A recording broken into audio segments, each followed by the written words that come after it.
This is what your religions mean when they say that you were created in the image and likeness of God.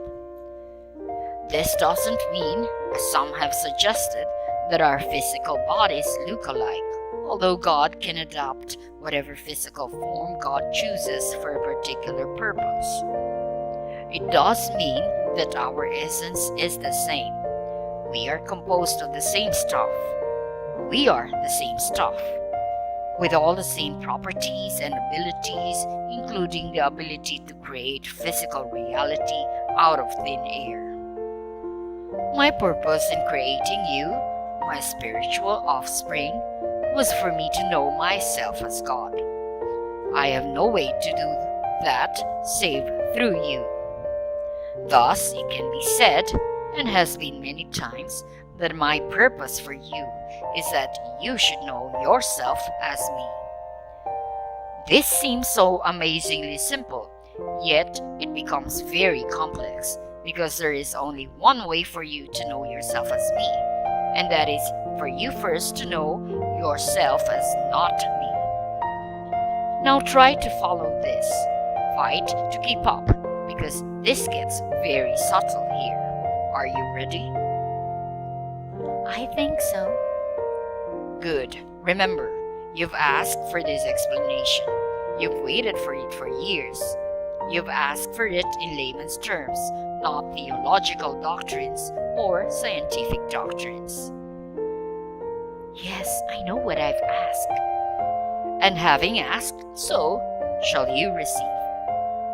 Now, to keep things simple, I'm going to use your Children of God mythological model as a basis for discussion, because it is a model with which you are familiar, and in many ways it is not that far off. So let's go back to how this process of self-knowing must work. There is one way I could have caused all of my spiritual children to know themselves as parts of me, and that was simply to tell them. This I did, but you see, it was not enough for spirit to simply know itself as God, or part of God, or children of God, or inheritors of the kingdom, or whatever mythology you want to use. As I've already explained, knowing something and experiencing it are two different things. Spirit longed to know itself experientially, just as I did. Conceptual awareness was not enough for you, so I devised a plan. It is the most extraordinary idea in all the universe, and the most spectacular collaboration. I say collaboration because all of you are in it with me. Under the plan, you are pure as spirit. You would enter the physical universe just created. This is because physicality is the only way to know experientially what you know conceptually. It is in fact the reason I created the physical cosmos to begin with, and the system of relativity which governs it and all creation.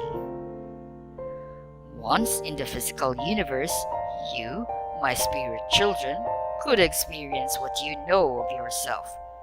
But first, you had to come to know the opposite. To explain this simplistically, you cannot know yourself as tall unless and until you become aware of short. You cannot experience the part of yourself that you call fat unless you also know to come thin. Taken to ultimate logic, you cannot experience yourself as what you are until you've encountered what you are not. This is the purpose of the theory of relativity and of physical life. It is by that which you are not that you yourself are defined.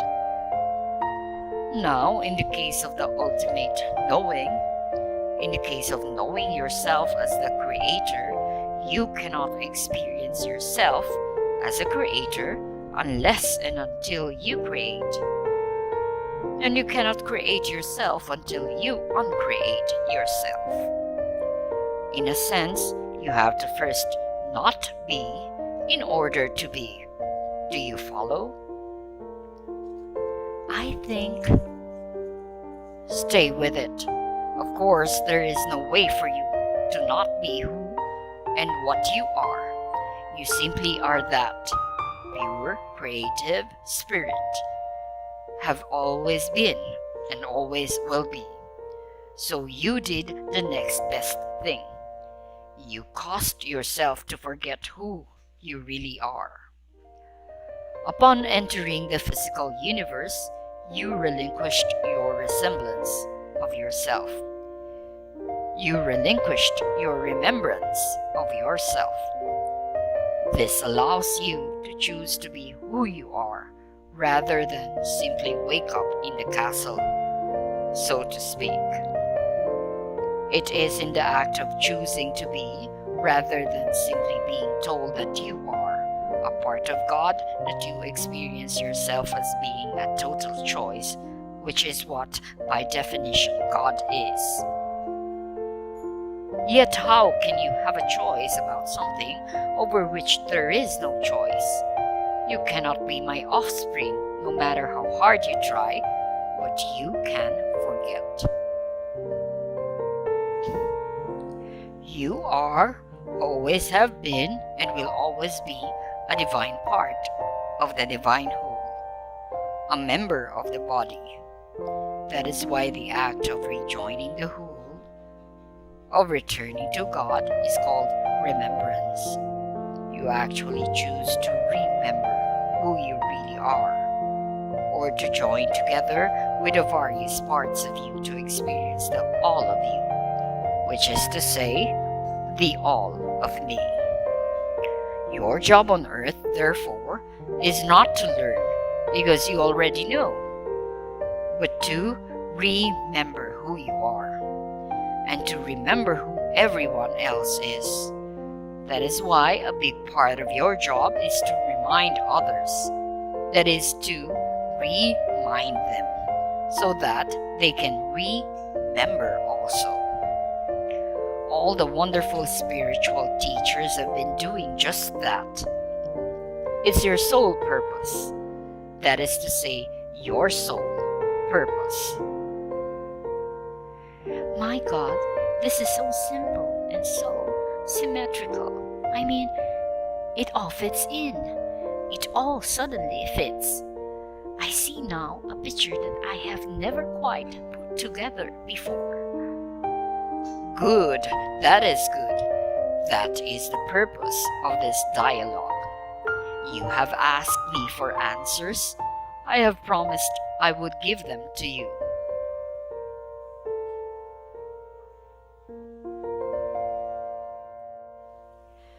You will make of this dialogue a book, and you will render my words accessible to many people. It is part of your work. Now you have many questions, many inquiries to make about life. We have here placed the foundation. We have laid the groundwork for other understandings. Let us go to these other questions, and do not worry. If there is something about what we've just gone through you do not thoroughly understand, it will all be clear to you soon enough. There is so much I want to ask. There are so many questions. I suppose I should start with the big ones, the obvious ones, like why is the world in the shape it's in? Of all the questions man has asked of God, this is the one asked most often. From the beginning of time, man has asked it. From the first moment to this, you have wanted to know, why must it be like this? The classic posing of the question is usually something like, if God is all perfect and all loving, why would God create a pestilence and famine, war and disease, earthquakes and tornadoes, and hurricanes and all manner of natural disaster, deep personal disappointment, and worldwide calamity? The answer to this question lies in the deeper mystery of the universe and the highest meaning of life. I do not show my goodness by creating only what you call perfection all around you. I do not demonstrate my love by not allowing you to demonstrate yours.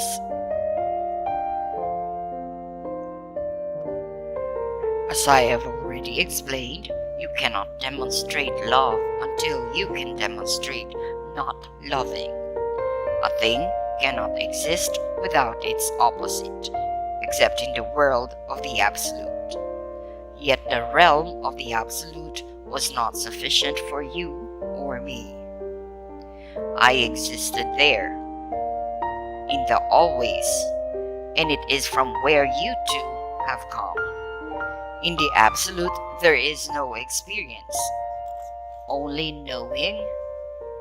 Knowing is a divine state, yet the grandest joy is in being. Being is achieved only after experience. The evolution is this: knowing, experiencing, being. This is the Holy Trinity, the Trine One, that is God. God the Father is knowing, the parent of all understandings, the begetter of all experience, for you cannot experience that which you do not know. God the Son is experiencing, the embodiment, the acting out of all that the Father knows of itself, for you cannot be that which you have not experienced. God the Holy Spirit is being, the disembodiment of all that the Son has experienced of itself, the simple exquisiteness possible only through the memory of the knowing and experiencing. This simple blessing, this simple being is bliss. It is God's state after knowing and experiencing itself. It is that for which God yearned in the beginning. If you wish to be accurately represented, you must work to change anything in your life which does not fit into the picture of you that you wish to project into eternity. In the largest sense, all the bad things that happen are of your choosing. The mistake is not in choosing them, but in calling them bad. For in calling them bad, you call yourself bad, since you created them. This label you cannot accept, so rather than label yourself bad, you disown your own creations.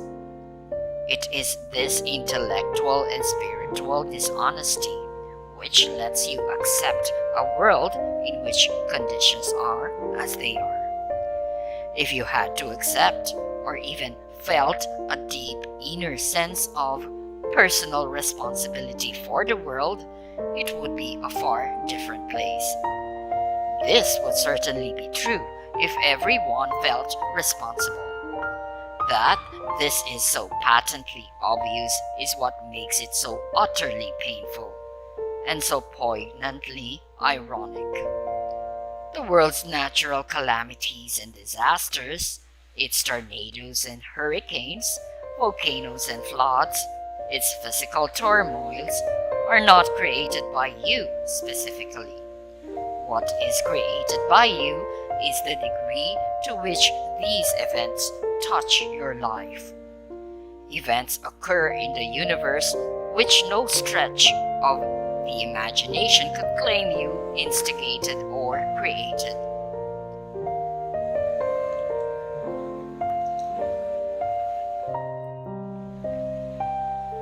These events are created by the combined consciousness of man. All of the world, co-creating together, produces these experiences. What each of you do individually is more through them, deciding what, if anything, they mean to you, and who and what you are in relationship to them. Thus, you create collectively and individually the life and times you are experiencing for the sole purpose of evolving. You've asked if there is a less painful way to undergo this process, and the answer is yes. Yet, nothing in your outward experience will have changed. The way to reduce the pain which you associate with earthly experiences and events, both yours and those of others, is to change the way you behold them. You cannot change the outer event, for that has been created by the lot of you, and you are not grown enough in your consciousness to alter individually that which has been created collectively. So, you must change the inner experience. This is the road to mastery in living. Nothing is painful in and of itself. Pain is a result of wrong thought. It is an error in thinking. A master can disappear the most grievous pain. In this way, the master heals. Pain results from a judgment you have made about the thing. Remove the judgment, and the pain disappears. Judgment is often based upon previous experience. Your idea about a thing derives from a prior idea about that thing. Your prior idea results from a still prior idea, and that idea from another, and so forth, like building blocks until you get all the way back in the hall of mirrors to what I call first thought. All thought is creative, and no thought is more powerful than original thought. That is why this is sometimes also called original sin. Original sin is when your first thought about a thing is in error. That error is compounded many times over when you have a second or third thought about a thing. It is the job of the Holy Spirit to inspire you to new understandings which can free you from your mistakes. Are you saying that I shouldn't feel bad about the starving children of Africa, the violence and injustice in America, the earthquake that kills hundreds in Brazil? There are no shoulds or shouldn'ts in God's world. Do what you want to do. Do what reflects you, what represents you as a grander version of yourself. If you want to feel bad, but judge not, and neither condemn, for you know not why a thing occurs, nor to what end. And remember you this, that which you condemn will condemn you, and that which you judge will one day become. Rather, seek to change those things, or support others who are changing those things which no longer reflect your higher sense of who you are. Yet bless all, for all is the creation of God, through life living, and that is the highest creation.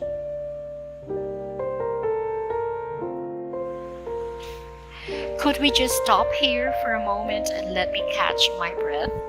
Did I hear you say there are no shoulds or should nots in God's world? That is correct. How can that be? If there are none in your world, where would they be? Indeed. Where? I repeat the question. Where else would shoulds and should nots appear if not in your world? In your imagination. But those who have taught me all about the rights and wrongs, the do's and don'ts, the shoulds and shouldn'ts, told me all those rules were laid down by you, by God. Then those who taught you were wrong. I have never set down a right or wrong, a do or a don't. To do so would be to strip you completely of your greatest gift, the opportunity to do as you please and experience the results of that. the chance to create yourself anew in the image and likeness of who you really are, the space to produce a reality of a higher and higher you, based on your grandest idea of what is of which you are capable. To say that something, a thought, a word, an action is wrong would be as much as to tell you not to do it. To tell you not to do it would be to prohibit you. To prohibit you would be to restrict you. To restrict you would be to deny the reality of who you really are, as well as the opportunity for you to create and experience that truth.